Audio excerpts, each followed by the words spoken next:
So hello guys, good evening. So topic natin today is how to activate this rocker arm manual X and Y. Alright, this manual X and Y, how to activate this and how to deactivate this. First, you need to click this edit. Alright, so the screen will show this setting and then click this manual.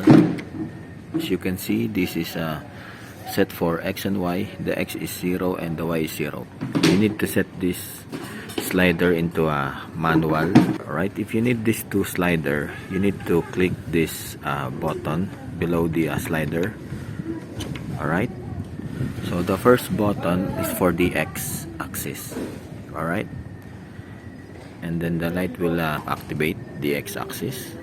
And if you need this another slider, you need to click this, or if you need this, you need to click this. Right, let's say you need this, then click this second button. The Y axis will become the number 2, and then go to edit button, then go out on the edit section. Now the X and Y axis of the rocker arm is now activated.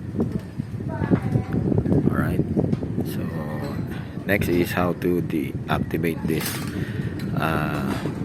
X and Y axis rocker arm. So again, go in the edit button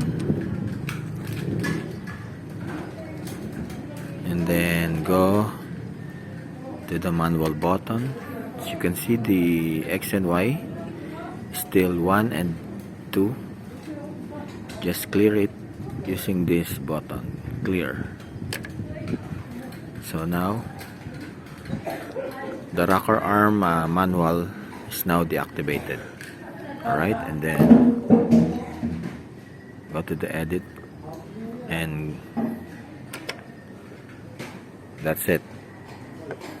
Alright, again, edit, manual, set your X and Y axis. If you need this slider, just click the first for the X axis, and then the second button is for the Y axis. You see, the X is for the third slider and the Y is for the fourth slider.